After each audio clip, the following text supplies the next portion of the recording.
Today on the HD Connection, we're going to have a little fun with some of my former teammates I had in the NFL. Now, one of them won a national championship at Texas against arguably one of the best teams in college football history. The other, well, let's just say he went to my rival school and we had some fun battles throughout the years. To make a long story short, both of these guys had successful NFL careers and now they're in the business world. I would like to welcome to the show Brian Orakpo and Wesley Woodyard. Fellas, what's up, baby? HD, what it do? What up, my boy? How y'all been, man? I'm glad to have y'all on, man. Y'all already know I miss y'all, man. Hey, bro, we miss you too, man. Hey, man, we've been seeing you doing your thing, bro. Hey, much love and respect, man. Miss y'all boys. Miss them casino nights. Oh, don't worry. We're going to get to the casino nights. We're going to get to the trap. We're going to get to the trap a little later. Slow down, Wood. We just started. Wood, let us slow down and slow into this thing. All right, bet. And Rack, I'm going to start with you, man. You attended the University of Texas, where you also was a part of a team that dethroned the USC Trojans from winning another national championship, and you actually won it yourself. What was that year like for you and your teammates? Man, honestly, that was probably the start of this whole, experience for me. I was young. I was a redshirt freshman, first year actually playing. And, we were doing very well. We were doing good. We had Vince Young leading the charge. But, man, if you look at both of those rosters, it was loaded. I mean, it's arguably two of some of the best college football teams put together at that time. And just to be a part of it with so many great athletes on both sides, man, and me being so young, I get to kind of, learn at the same time make plays.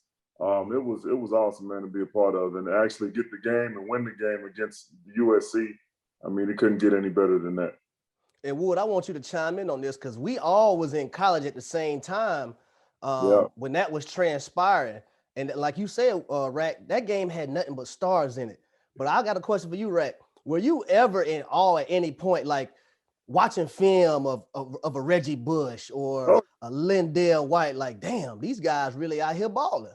Yeah, I told actually me, Reggie, and Matt Liner, Vincent, we did a game of OU. They do the TV stuff, and they covered the OU Texas game last year. And I actually covered that game too. So we was just talking, chatting it up, talking about the game, obviously.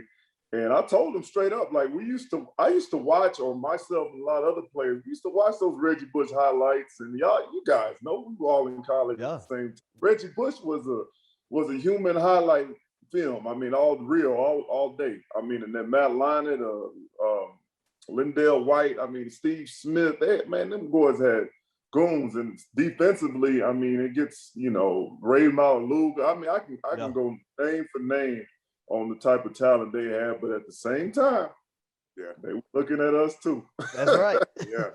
And mind you, I didn't even start. So mind you, all the other guys that were before me around the same time, man, we had a bunch of talent, man. And, I can't really speak on Kentucky and Louisville, but you guys, what you not gonna do is come on my show and disrespect me at my school. That's what you not gonna do. I can't be too formal and political with you boys. I gotta keep it real sometimes, man. You were holding that damn clipboard over there on that sideline. Look, he was over there. Okay. This one rush, this one QB hurry, this one QB set. Rat, it's your time to go in. I'm going in. Hey, coach, what play was that we just ran? Y'all wish. Don't watch the game, man. Y'all wish. And like you just said, Rat Wood, Texas had Vince Young, Michael Huff, Michael Griffin, Aaron Ross, Rack, Cedric Griffin, Justin Blaylock. I played with Blaylock in Atlanta. Lama Swede, Jamal Charles was a young guy at that time. So both of these rosters was crazy. I think something that kind of gave Texas that advantage. Of course, you had guys like Rack that was good enough to start, but coming in and making plays. But that Texas secondary was a beast. Yes. Yes. You look at the amount of first rounder that them guys was putting out, that allowed them to equally line up. But let's go back to USC, man. I remember, like Rack said, Bush was a freaking highlight reel dude to line up 10 yards deep. And he getting like 30, 40 a pop. So to see that game, man, you know, of course, everybody remember Vince Young at the end, confetti flying. Like that was a challenge for me. You know, I know we never got to the national championship, but I just remember that moment, being that I was in school when that was happening. That was something that just lived with me forever, to see a team knock off a USC team that everybody had already penciled in to win that game. And that's what's so beautiful about this sport we play. It don't matter who you are, what team you're on, you got to line up and play and buckle it up and get that dub. Absolutely. And it's just crazy though, because right, we all look at ourselves and we all balled in college. Yeah. But after we finished balling, you know, those games in the Pac at the time it was the Pac-10, right? Yeah, Pac-10. Yeah, at the time in the Pac-10, those games didn't come on to like what 11, 12 at night. Hey. So you get done, you trying to rush home and you trying to shower, trying to eat and rush home, so you can catch Reggie Bush and them boys play. Yeah. Yeah, it was crazy. It was like a freaking club at the USC games. Yeah. You got Snoop, you got all that, the star actors there. Everybody wanted to see that and be a part of that. Yeah, now, that's what it was in the actual game, man. All those celebrities and everybody, and we was in their backyard. I mean, Rose Bowl. I'm 18, 19. You know, this is all new to me, so it was definitely fun to be a part of, for sure. Now, Wood, you went to the University of Kentucky. Oh man, it's just pains me. But you went to the University of Kentucky, man. Listen, I can't let business get in the way of. I mean, I can't let pride get in the way of business. That's another thing I'm gonna bring up later. We used to have that talk. We used to have that talk a lot with each other, did we not, y'all? We did. I can't let pride get in the way of business right now. Wood, you went to the University of Kentucky, which was my rival school throughout college, and I want to talk about that a little bit. It was complete domination, right? Don't let him fool you. I didn't lose to UK until my senior year in college, 2007. And that game was definitely a classic one. And you ended up on the winning side, 40-34. Talk about that game, man, and some of the things that transpired within that game, Wood. Look, man, it was probably one of the best finishes ever. Stevie caught a long touchdown pass, but I can remember this right here, dude. Like walking up and down the sideline, like, is anybody gonna freaking guard Harry today? Like, can we freaking cover this dude? I think you might have went off for like almost 200 or something that game. Well, see, we're gonna get it right. We ain't gonna think shit on the show now. We're gonna get it right. How many you had? Like 283? I had 19 catches. I mean, excuse me, I had 13 catches for 223 yards and a touchdown. But here go the thing though, Rat. Hey. They tried to have somebody match me the entire game, though. That's the bad part about it. But hold on. I ain't gonna lie. This boy dropped down probably about 2 of our DB's draft grade from second round to undrafted. But listen though, Harry, I know you remember Harry's last catch on the Commonwealth field. Harry thought he was about to score, and he met the young lumberjack at the one. I tore his little behind up. All I heard is that fact? Right. It's true though, Rat. I caught the ball. It's the last play of the game, right? Yeah. I caught it like at the 10. So I'm thinking I'm finna score, win the game for us. And at the time, Rat, we was ranked 9th in the country now. Yeah. I caught the ball. I'm thinking I'm finna walk in the end zone. Whap! Wood then laid me out. And I don't think I ever told you this, Wood. Rat, he hit me so hard, Rat. I know I had a concussion. I know I did. Bro, I know I did. No, because I didn't even see him coming. Hey, that was probably one of the first moments I was like, man, this dude here, man, he didn't earn my respect. Like I don't care. You went to Louisville and all of that, but like I ain't gonna lie, I followed your career after that. And then when you came to Tennessee, I was like, yeah, man, he gonna be one of the dudes that I'd be like fooling with for the rest of my life. So from that moment, from that play, from slapping you up on the 1 yard line to today, it was all worth it. But I always had the same respect for you, Wood, because I knew watching film when we played y'all, I was gonna make every tackle. That's what I'm saying. You was a tackling machine. You was a guy that was gonna make the play. We had to get you blocked. And for your funky ass to be the person that hit me last for me walking in that end zone. Hey, couldn't have been a better person. This another thing though. So I always had a game rack around my birthday. That game was on September 15th. My birthday is September 16th. So I had all kind of family come up to that game, and they had a party. They wanted to have a party for me. I went in my room, closed the door. I didn't want to eat. I was so angry. That's the difference between cats nowadays and back when we played. Listen, Bruh. I didn't want to do nothing fun. I didn't want to eat. I went in my room, I closed the door, and I was trying to watch film on what just happened. Different, man. Y'all know how it is, man. We hate losing. Yeah. Y'all come from the same generation. We all 04, I believe, 03, 04 in that range.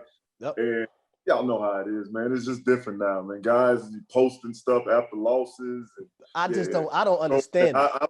I don't get it. I can't relate. I don't want to go nowhere when we lose. Y'all know how it is. I don't have to explain it. We had a different mentality. Like we really realized, like, man, I'm here to play football. I'm here to win. Like, man, all this other stuff, y'all can have that. Like, if I ain't winning, if I ain't being successful on the field, like that party and stuff, bro, that ain't for me. I ain't finna go celebrate. I ain't about to go have no fun.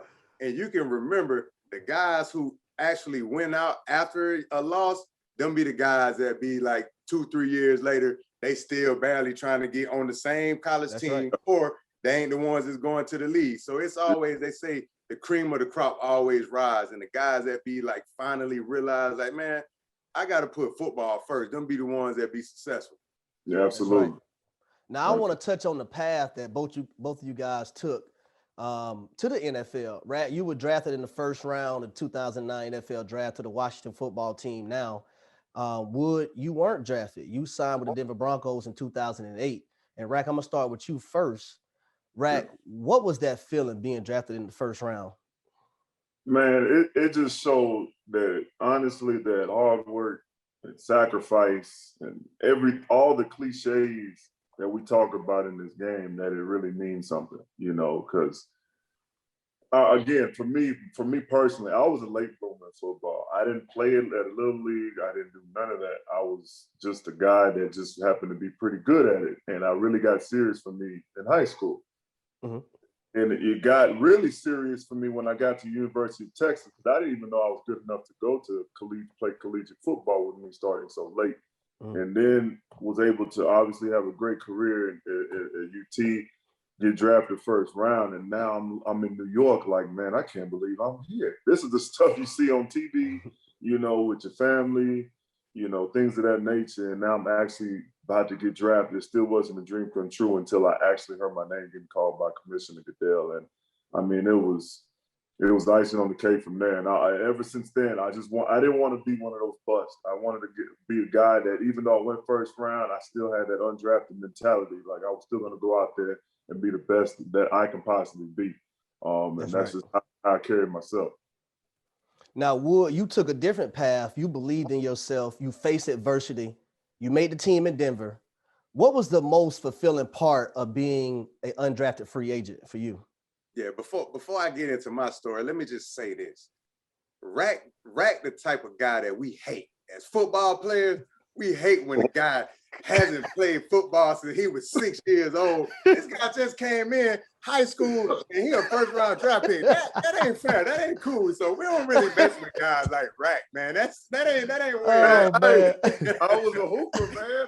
I love, like, look, I'm from Houston. Look, I got the Houston jersey. I loved Elijah Warren. I was a hooper. He was Nigerian. This is what the direction I wanted to go.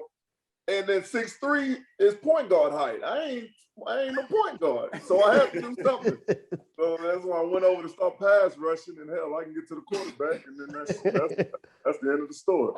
But answer your question, man. Go ahead, Wood. Yeah. For me, man, you know, what was more fulfilling to me, I remember the first time I stepped on the field, I went and introduced myself to Coach Shanahan, and he was like, I said, Coach Shanahan, I'm Wesley Woodyard. You know, I'm here to play football. He was like, I know exactly who you are. Just make sure you come the same way you was at Kentucky and make some plays, and you'll be all right.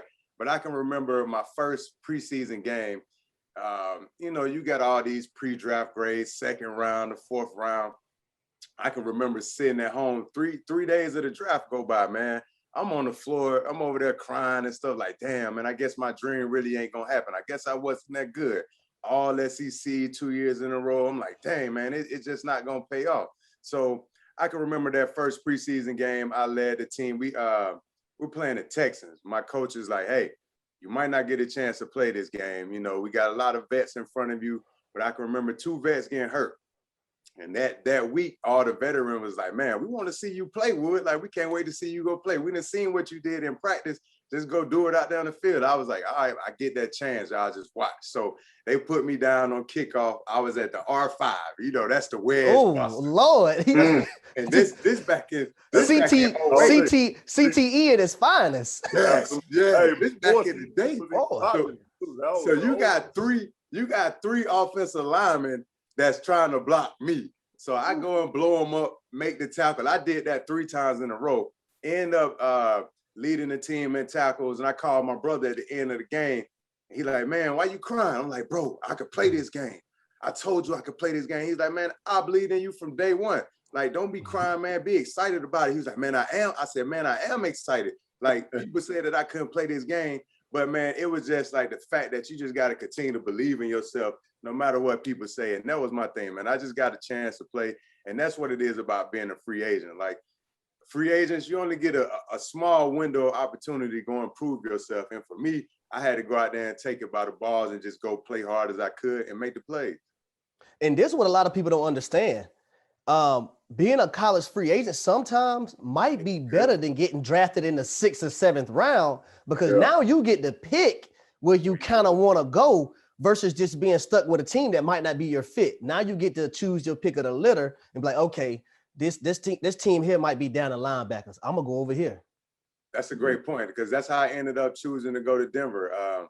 I had to pick from like 4 teams. The Falcons were one of them, but I was like, man, y'all said y'all was gonna draft me in the 2nd round, and y'all didn't. So screw y'all. So I had to pick between like 4 or 5 teams. But like you said, sometimes that's a blessing in disguise. Like, all right, I'm not gonna go here if this team is oversaturated with linebackers. Give yourself the best chance. And in Denver at the time, yeah, they had a bunch of older veterans in the building, but I was like, man, I can beat out all 4 of these guys that's ahead of me. They got a 1st rounder here. They got a veteran that's been starting for 2 years. I think I can go in and earn a spot and be the 3rd linebacker, and that's what I did.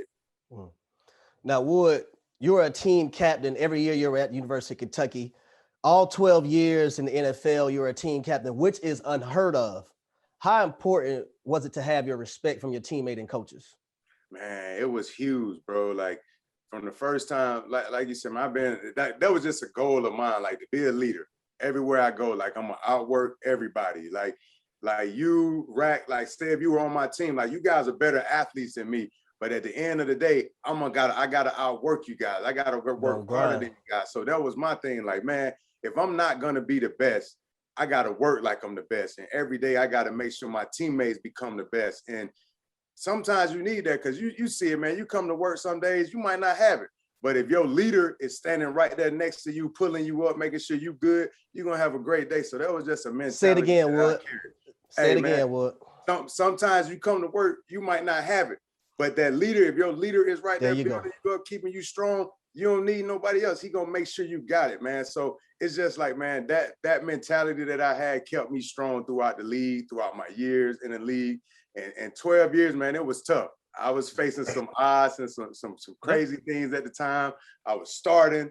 Then I come in before the season, hey, you're not going to be starting, but my mentality never changed. Like, I'm going to outwork everybody. I'm going to work hard. And I think that's why the respect that my teammates saw and gave me, like they saw it, like, man, Rack used to always tell me all the time, like, bro, don't worry about nothing what's going on, man. Just keep being you, Wood. Like, bro, you're going to be great. Keep being you, and little things like that.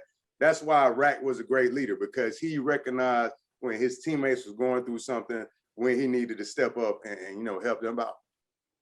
Now, Rack, yeah, go ahead. Go ahead. No, I was gonna say that. And also, guys, they don't know about that switch, man. You know what I mean by that switch is we know how to BS and have fun and things of that nature.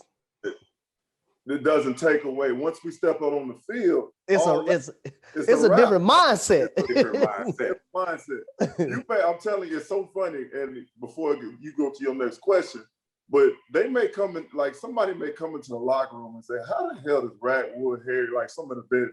How the hell they even like are this good at what they do?" Because these guys don't seem like they ain't got it when they in the locker room. You know what I mean? Yeah. But then it's a switch where we already know what it takes. We already been through it. We already so as soon as you step out on the field, it's a whole different mentality, man. And I think a lot of that's missing now, man, honestly. Hey, let me say this. I look at my career, I played 12 years. I had 6 different head coaches and about 6 different D coordinators. That's a whole new system in itself that you got to learn every 2 years. That's rough, man. That's rough. But when you surrounded by other great leaders, bro, like that stuff don't even matter. So that switch that Rat talking about, that we constantly can turn that thing on and go produce and be great players on the football field, bro. Like that's something that's not necessarily you have that. Most people don't have that. You got to earn and fight for that every day because it's challenging. But man, like I wouldn't change that shit. I wouldn't change it for nothing. I wouldn't change it for nothing. I wouldn't either, man. That was so fun. Right. To your point, man, and it's crazy because even in the business world, it's some people, they be like, man, how do you compartmentalize so many different things? You may be this one way in this setting, this way in another setting, but it's all you. It's all 100% you. But you know how they say it's a time and place for everything. Absolutely. It's a time and place for everything. And we all know how to, like in this moment right now, we're doing this interview. We know how we need to be. When we go out there and we travel together, we know how we probably gonna be. When it's time to go out there and go kick somebody's ass, we're not taking no prisoners. We know what time it is. Absolutely, man. And that's the nail on the coffin right there. You just got to be like a chameleon, but stay within your means and stay within your boundaries, man. And then be yourself. But at the same time, just conduct yourself accordingly. Like when I'm with the boys, you're with the boys. When you're in certain situations, you know how to cut on and off. I mean, you just got to be smart with the way you carry yourself, man. And then when you're on the field, you got to be a dog. There's no question about it. There's a coach can only look. It's one thing about coaching. Let me tell y'all straight. This a gym. He about to drop a gym for y'all. Wait, Brad. Before you say what you about to say, please take us to the breakdown in the Tennessee Titans OTA. Oh my goodness. Please say that first before you the one where you was like, hey fellas, go ahead. Hey fellas. Hey, look, at the end of the day, I'm gonna be honest with you. I said it when I first got to the Tennessee Titans. I said, I brought everybody in. I didn't even know nobody really. I said, hey, fuck all these coaches. At the end of the day, it's all about this team. It's all about you being who you're supposed to be and just bringing the best out of you. I think a lot of players, we get caught up into what the game plan is or what this coaches think of me or what, man, look, we all in the NFL, you all got here for a reason. Be the dog and the animal you are. X's and O's going to carry itself, but at the same time, don't let that be who you are. Go out there and make a play. Coaches can't make a play for you. They can give you the structure to stay within the offensive or the defensive scheme, but just go make a play. Like, don't think that the ball carrier is right here. See ball, get ball. See ball, get ball. It's not. Don't go around, doing all this. Go get to the ball. I mean, go catch the ball. I mean, it's just do what you know how to do and stay within the defense and offense, man. And that's what I mean by, man, fuck the coaches. Just do what you got to do, man. Not be disrespectful, but just be the dog who you're supposed to be at the end of the day. Because sometimes you can draw things up on paper for it to be so perfect, right? Yeah. But you get out there on that football field, and what's drawn up on that paper might not necessarily be what's transpiring out there on that football field. So you, as a player, as a guy who played this game for so long, you gotta adjust. Yeah. Hey, see the real ones. When Rack said that, the real ones, it wasn't that many of us on the team at the time. But the real ones knew exactly where Rack was coming from. Like, we knew he wasn't trying to be disrespectful to the coaches. To the coaches, exactly. We knew exactly where he was coming from. Like, fellas, like at the end of the day, like the coaches on the sideline, like y'all on the field with me. Like, screw that. Like, lock in, play hard for each other. And most of the guys didn't get that. And of course, that's why we didn't win as many games as we should have won. But the majority of us, we stayed close together. And that's why throughout the years, we got better as a team. Yeah. Now, I'm going to fast forward to the years 2015, 2017, where Rat, those was the years that you went to the Tennessee Titans along with myself. We joined Wood. And I got to say this, fellas, man. I had so much fun with y'all, man. Those 3 years. Rat, talk about the chemistry we had in the locker room those 3 years. Man, when I tell you, like Harry said, man, we both signed in 2015 together. Wood was there the year prior. Wood was first. Wood was there taking those ass whoopers on a consistent basis. Right. So me and Rack signed there to get the ball rolling and change things around. Hey, I needed some help. It was some struggling times before, you know. It was crazy, and we seen it. Me and Harry seen it. We was like, man, this got to change, man. There's a lot of things going on that ain't right, you know. So, you know, I'm not saying we was the main, but I'm just saying the whole confidence in everybody. It has to change. Like, this whole mentality has to change. And goes back to HD point. The chemistry was off the charts, man. I mean, we was, you know, laughing, cutting up, just having loose. I felt like me and HD got there. Everybody was just so tight. You know what I mean? It was crazy. Yeah. Here, a pin drop. I mean, Wood was Wood, but it was like him and a few others. But that was it. Everybody was. It was like minions just walking in the line together. Like, you couldn't eat when you weren't supposed to eat. Like, you got to raise your hand to use the restroom. Like, it was crazy. No, remember this though. Remember we got there, Rack, and they said, "Hey y'all, we practice on Saturdays," and I was like, "I said, y'all do what on Saturday? Y'all practice on Saturdays?" Yeah. So me and Rack, we thinking everybody joking. So we get to the Saturday, me and Rack go outside with our tennis shoes on. That tennis shoes on. Listen, man, Sean came to me. He said, "Hey, what you doing?" I said, "Man, I ready for walkthrough." Man, they don't do walkthrough here, man. They practice here. He said, "Man, go get taped." I said, "Go get taped up." Go get taped on a Saturday. Go get taped up. I never heard anything like that. Me and HD, we thought we was in a different world, man. Like, what is going on? What y'all allow this stuff over here? Hey, bro, it's some things that just, you know, just happen. Like, and that's why certain coaches don't last. They don't want to their veteran players. It changed though. It did. Hey, let's go back to that chemistry though, because I know for a fact y'all used to remember them days. Meetings are over with like 3 o'clock. It's going on like 5:30 in the afternoon. Here comes Joey and the equipment fellas like, "Hey man, are y'all gonna go home to y'all wife and everything? Y'all gotta get out of here." Like, they used to be crying. We used to be in there just kicking it. But that's what it takes. Like, man, you want to be around the guys that you really love and that you really want to go to war with.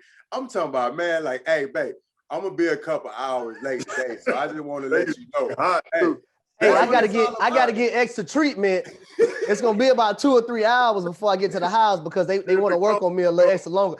We in the locker room kicking it with one another, shooting all day. But you know, and the crazy part is it carried over though, because then I same soldiers, my same boys on the field, when we right next to each other, I mean, we ain't letting each other down. We got each other's back because I know I can trust them. Even though HD played offense, we cutting up on the sideline with him whenever he's done. When he get done, he come mess with us. Like, it was, you started seeing the change, man. It was contagious. I think it started spreading each other. It started spreading towards the whole culture of the team, man, where everybody just started really bonding and building that chemistry, man. Like the locker room, just being around each other. Man, y'all know we used to get there extra early to cut up, man. Extra. We used to get there. Hey, man, I gotta go get treatment. I gotta get out. I gotta go get treatment, man. Hey, you know, get the kids from me. I gotta go that's just how it was. But we cutting up, having a good time, eating breakfast together. You know, playing cards. You know, we if we got disputes, we go knock on the head coach's door and tell him, "Hey, man, we got." You know, it was great. It was great for the coach to see that too, because like you said, we not only kicked it, but we actually celebrate each other's success. So now it's like, man, that ain't fake what they doing in practice. No, Harry over there beating up the receiver, Wood and Rack over there beating up the O-line and tight ends. Like, they don't really like each other, but dang, they get to the game and they celebrating and having fun. Harry scoring touchdowns. You got Rack and Wood running up the sideline. Like, that's what the young kids and the young generation need to see. Yeah. I think one of the things, man, that chemistry that we had, it led to us doing things off the field. It led to us traveling together. We gambled together. most importantly, we held each other accountable, right? We held each other accountable. If we seen one another doing something we weren't supposed to be doing, or we need to get better in the area, we weren't scared to let each other know that. Yeah. And Bragg, I'll never forget this, man. And it's great when you can have a group of men be together, right? And talk about the pride issues that we have and how it can be some of our downfalls. And I just love those times because you don't see on a natural, on a consistent basis, men getting together, talking about issues that they may be having, things they may be going through, but telling one another, hey, don't have pride in this situation because that pride will kill you at the end of the day. And I appreciated that. And I think that was one of the most, I say, memorable times for me as a player, being with y'all, my teammates, my friends, my brothers, is that we weren't scared to have those conversations with one another. Yeah, no, you're right, man. We did it all the time, whether it was at the breakfast table, whether it was eating lunch, whether it was playing cards, whether, it got a little confrontational and then we just checked each other, whether it was on the football field, like, hey, Rack, we need you, man. You ain't doing your thing. Come on, like, or the same vice versa. That's what you need, man. That's what you need to build that chemistry, and that's what you need to turn things around that hasn't been done in a long time. And it really correlated to us to having Tennessee Titans success, man. And again, I say it all the time. People always ask me, what was your favorite part about the NFL experience? And I always tell them my Tennessee Titan run. That was my favorite part. That was the best time I had in the NFL because it really showed a team that came from nothing to where it is now. And but you see what the culture that was being brought to it and being built from the ground up, man. And it all started with us and the other boys in the locker room, man.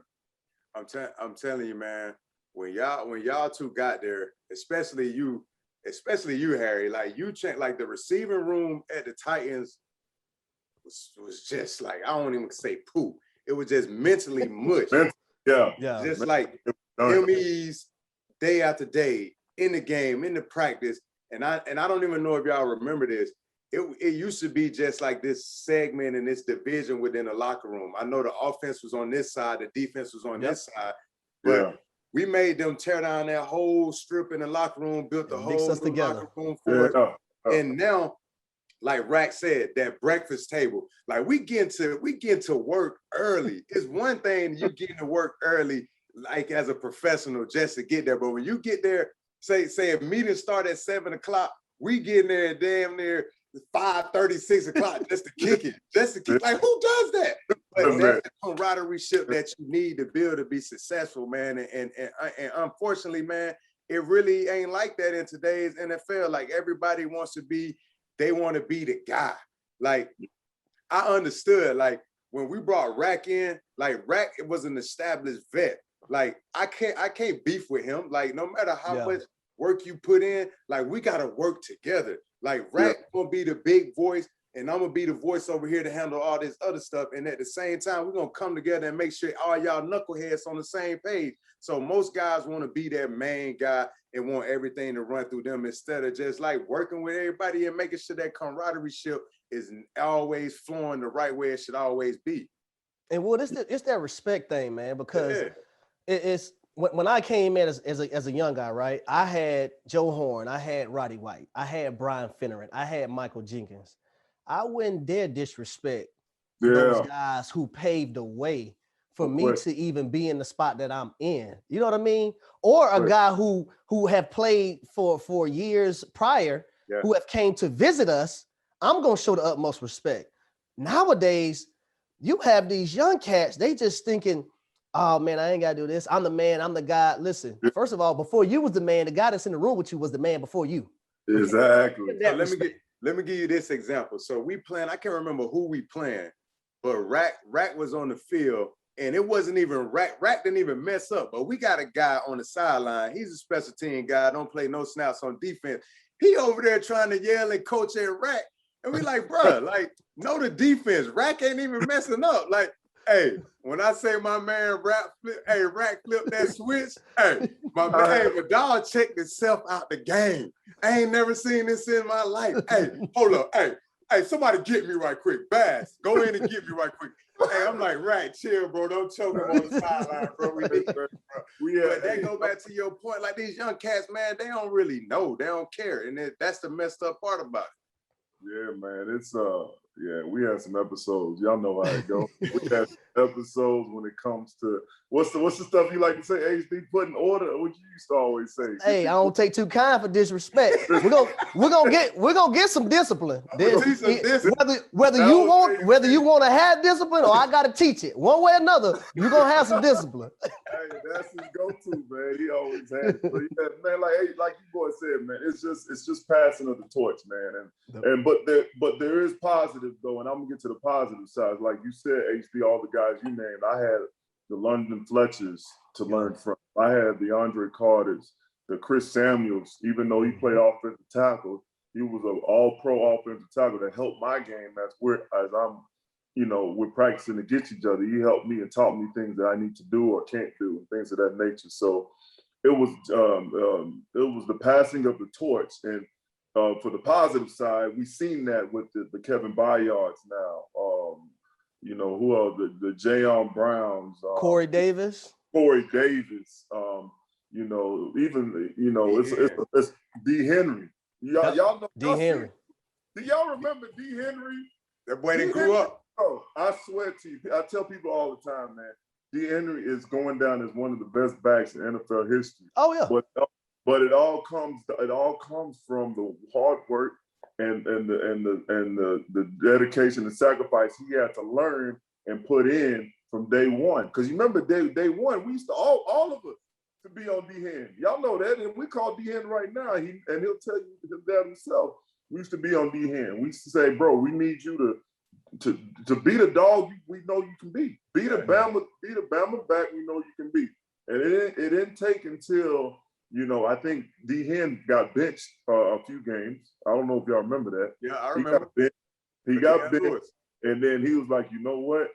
It's time to turn that switch on, and then he ain't looked back since. So it's all about passing of the torch. And now look what the Tennessee Titans are doing, man. And it all starts with D. Henry, Byard, you name it, all Corey Davis, all those guys that are doing their thing now. And I want to stay on the Titans since we're on this subject. Those guys made the playoffs again last year, but got knocked out in the first round to the Baltimore Ravens. What do y'all think was one of the things that they could have done better within their season last year and in the playoffs? Well, that defensive side of the ball was struggling. Yeah. So they to me. Okay, so off top, you lost all of your key leaders in every room. The defensive line, Casey's gone. The linebacker, I was gone. The DB room, Logan Ryan was gone. So I think they struggled a lot with, finding them leaders. And I don't know if that came from, the top trying to be the leader. When I say the top, the coaches trying to be the leaders. And they go back to rack point. Like, coaches can't win the game for you and make the play for you. So I think the players really struggle with that mindset of like, all right, yeah, the coach is saying this, but we just got to go out there and play for each other. So I think they really struggled a lot on the defensive side, just being true leaders out there. I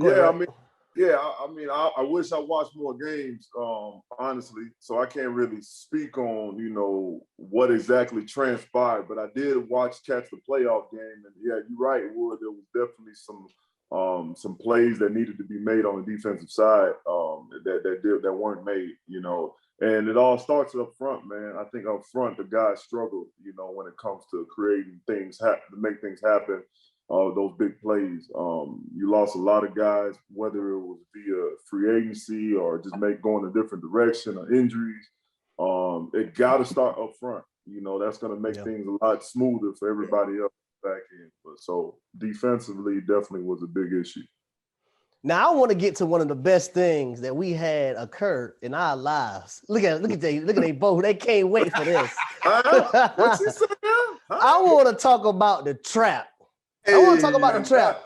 And for those of y'all trying to figure, y'all want to know what the trap was. So when we had free time, when we weren't doing anything, we basically had Tunk, we had Boo-Ray, we had CeeLo, we had Craps.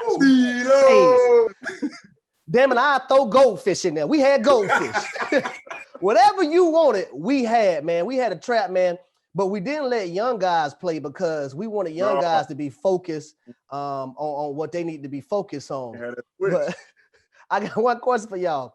Out of all the times we was in the trap, who do y'all think was the most skeptical? The most skeptical person, if you had to pick one person, who was the most skeptical in any game that we played within the trap? I already know my pick. Hey, HD up there now. Don't get it twisted. HD up there. Here you go. HD up there now. No, I'm saying in the sense of we playing Boo-Ray 1, 2, 3. Drop your cards, or somebody owes somebody money and they say it's a certain amount in there, but that amount is not in there. Oh shit! Hey, I done probably messed up a bunch of them right there. Hey, y'all know the funny part though? The funny part though, in the trap house, y'all know we tried to cover that. Remember, we tried to cover it with that little towel, the coat rack and the towel, like that's hiding anything. What the fuck are we doing, man? Ain't hiding nothing. Hey, God, if y'all watching this, imagine just a basic coat rack and you put a little towel on it, and we thinking we disguising ourselves as big ass. And I think, I'll tell you this, Rat, because remember we was on that streak, man, and I think one of the things that kind of altered and messed things up within our team this year is when, remember the coaches that just out of the blue, okay, we're gonna start having extra meetings. And we like, why are we having extra meetings? Yeah. We won like 5, 6 in a row. Like we balling, like we about to win the division. Yeah. But they were trying to take away from my trap house. Our trap house time. Hey, that's the only thing we thought about. One time, man, we got dice and money all in the locker room. Got the money, like, dude, we ain't even thinking about what y'all talking about. We trying to get back to the dice. Hey, but think about this though. Let's take it to them road trips though. Like when we used to kick it, like how many times like that kept us from like doing some dumb stuff. Like, all right, we didn't even go to dinner. We didn't even go to dinner. Come on, like, hey, we ordering Nobu to the hotel room so we can kick it and be around each other and get that casino popping. But I say that to say this, like, if I'm not doing no other dumb stuff, I'm gonna be focused. And at the same time, I'm building that camaraderie shit with my brothers, and it's gonna translate on the field on a Sunday or a Monday or a Thursday night, because I already know I'm kicking it with Harry. I'm kicking it with Rat. Casey 100%. Right there in the room with us too. You already know what's about to happen on Sunday. Hey, we didn't won a couple racks. We about to go out here and I'm about to get 10 tackles. Rat about to get 2 sacks. Everybody get 10 catches. I can say this, Wood, though. It's not like we didn't even talk about game plan stuff within the trap, though. Man, there's times where we rolling shooting dice and we talk, and I may be like, hey man, they like to play this coverage. This is this. Wood. When y'all play this coverage of such and such, what do y'all like to do? Dude, you know what I mean? Hey, Harry, and I know you remember this. Hey, it'd be about 3, 4 receivers coming in with their test. Hey, Harry, you think you can help us out on this right here? That's what I'm talking about. Like, why you gonna break that up? Everybody comes through us and asks us for help, man. Yes, that's great. It's the trap house, man. Y'all know them Boo-Ray games, boy. Listen, and I was about to get to that. Listen, I ain't even gonna say the amount. It's a ton amount of money in that pot, and I'm sitting over here with a king in my hand, and that's my only trump card. You out your damn mind. I'm dropping that king. You better make. I ain't finna. That king like a 2 if you don't get there with it. Hey, you don't have no friends with it, man. That king ain't. You gonna get booed. Especially when somebody drop an ace first, and you gotta play it. Hey man, Here go another funny one though. Right? Say one of us that lost big the night before. We go to pregame meal the next morning. Hey, Steve. Ain't nothing worse than having a roundabout table discussion about the person that got hit up hard. I ain't gonna lie, that was me about 5 or 6 times. Man, you walk in there, you see everybody sitting at the table, you trying to get your food, but you looking at everybody at the table. Damn, they over there talking about me. You know they already talking about you. Hey, you over there curfew, like they already knew the best, man. It wasn't no curfew for us. Like we get 4 hours of sleep, man. We straight. Hey, you over there. You after you didn't got hit, you be over there stuck with that outside the club. Look, you can't get in the club. That over there. Why you checking your phone, bro? Ain't nobody texting you, calling you right now. Why you checking your phone? Right. I got another one for you, right? Yeah. Here go Wood. Here go Wood. Wood get hit. Man, come on, man. What's my deal? Hey, I think he started that deal. I don't know yet, Wood. I want 24 hours to transpire first. Hey, what's my deal? Because y'all know, hey, Brad, what's my deal, man? Was you started that deal, so I came and picked you up, and I took you to the hotel. You told me, hey, all right, look, this is how we used to do in D.C. Hey, you my dog. You got to give me I need a deal. All right, I give you a deal. I'm going to give you a deal. Oh, man. Hey, we used to try to cut those deals, man. The money, the numbers were outrageous. We had so much fun. Boy. You got to call the ladies from the head. Man. Yeah, we did have fun, though, man. Hey, don't mess around. Don't mess around and you that week you didn't hit somebody that hit you the week before and they ain't really cut you no deal. What's my deal? Get out my face, boy. You ain't get no deal. Get out my face, boy. Ain't get no deal. Get out my face, man. Hey, thanks to Casey. I need it all. I need it all. You just, hey, thanks to Casey. You just signed that new contract. Okay, we need it all. Need it all. Hey, Casey brought back the no deal policy. Hey, he did. Casey got ruthless. Casey was like, nah, I ain't giving nobody no more deals. Casey ain't cutting no deals. He kept getting hit. Hit hard. So he tried to recoup all his money without cutting any deals. So he's the one that got ruthless with it. He did. Then, fellas, we had, after the games, we get on the bus, we getting ready to go. Well, let me tell you how sometimes I used to set the rookies up, right? We already made the announcement that they young ass is not supposed to get on bus 3, right? Come on. So they go ahead and come on with their food. Hey, OG, I'm good. I can sit right here. Yeah, you can go ahead. You can sit right there. Wood rat them not even on the bus yet. Yeah, come on. You can sit right there. Wood, come on that bus. Get your ass off bus 3. Hey, no rookies on bus 3. Get out. No rookies on bus 3. There not be no rookies on bus 3. I didn't set them up. They didn't came in there. Hey, I can sit right here? Yeah, you can go ahead. You can sit down. Go ahead, sit down. You can sit right there. We already made the announcement that can't no rookies be on bus 3. And they don't come ask me, go right ahead. Sit on down. I'm waiting for them to come on the bus. You're gonna learn the hard way. Man. But I'll tell you what, man, them rookies, man, they gave respect though. We ain't had no issues with nobody, man. We had some good ones, man. We had some good ones. We did. That's just a testament to the veterans that they had surrounded them. So that's all that is. They already knew. For one, they knew if they got out of line on the offensive side, Harry was gonna go on and straighten them up, tighten them up. And y'all know I have no problem choking whoever I gotta choke. Oh no. Hey, HD, remember he used to talk trash to us like when they used to do the competition towards the end of practice or whatever, like it's one-on-one pass rush or something, or you gotta go tackle the running back or whatever the case may be. I'm literally in my 4-point stance going against LaWarn and Jack Conklin at the time, bro. HD is literally the 3 technique right next to me talking trash. Like, dude, let me rest if you don't get the hell away from me, bro. Not that, bro. Look, I'm literally beside Rag telling the old line, choke his ass out. You better choke him. You better choke his ass out. Jack, you better get it. You better pancake it. You know, it's about time for me to retire when I start getting held up by LaWarn like Steve, see what you done. Hey, boy, I had them boys so hype, man. But those were some fun times, boy. Them team competitions. But Rat, man, you had a chance. You too, Wood. You had a chance to play for the great Dick LeBeau as the defensive coordinator. Rat, what made Dick LeBeau so amazing? Man, I tell you what, that was probably one of my favorite parts about playing in the NFL.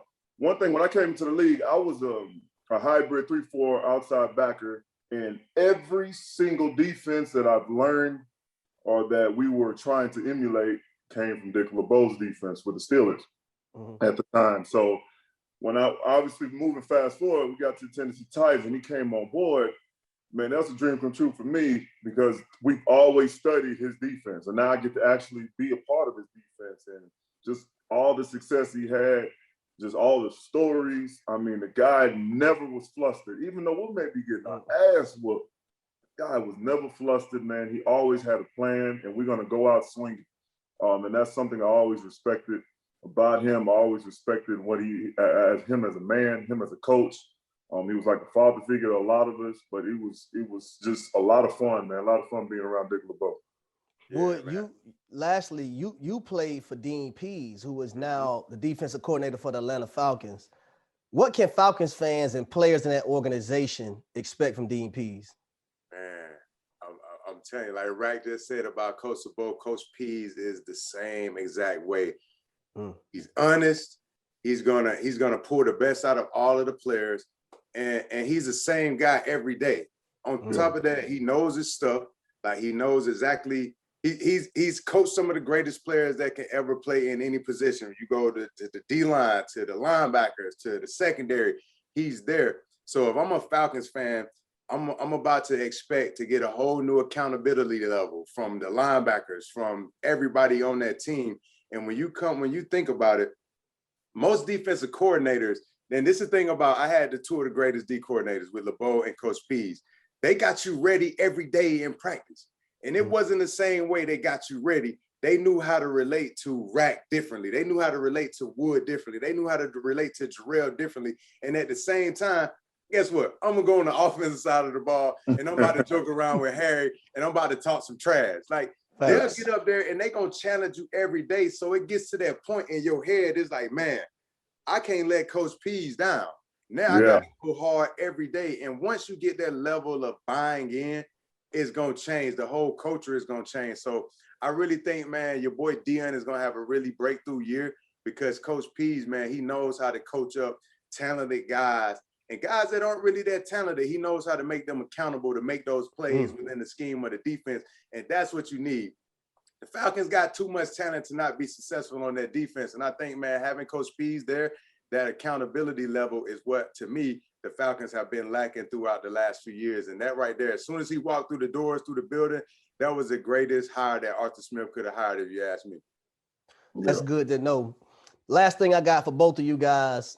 We are all retired now. Y'all two guys, y'all are retired as well.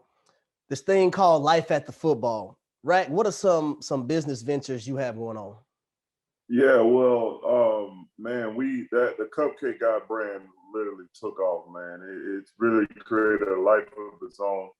I never could have imagined the success I've had with that, and that was God willing, man, because, this is just a business opportunity for myself, bringing something that started in Nashville to Austin with the Cupcake brand, and now we actually have an exclusive deal with Food Network for a lot of content, whether it's shows or via whatever. So it's been amazing. And then also from what I've learned from this entrepreneurial side, I'm opening other businesses. I got a Restore hypocryotherapy place is opening up out here in Austin as well for health and wellness. And then also, y'all know me, I love gaming. So that's one of my number one hobbies. So now I'm turning my gaming into a business and opening up an esports facility called 5 Star Esports Arena out here in Austin as well. Both coming to you towards the summer. And I'm extremely excited about those opportunities, especially just from learning as I built this portfolio. That's dope. What are some things that you're working on right now? Me and my wife, man, throughout this last year, we both went to real estate school. We became licensed realtors. And, we want to just start flipping houses and just being investors, man.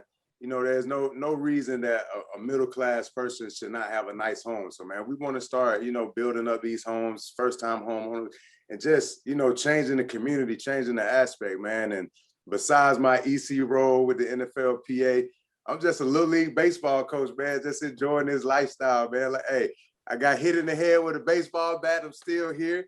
Little kids that gave me COVID in practice, I'm still here. So, man, I'm just enjoying life, man, and trying to get this real estate thing, learning this, trying to get my feet wet in that field and that aspect of life. So, man, it's been pretty cool. And you know what, God, I want to touch on one more thing with both of you guys, man.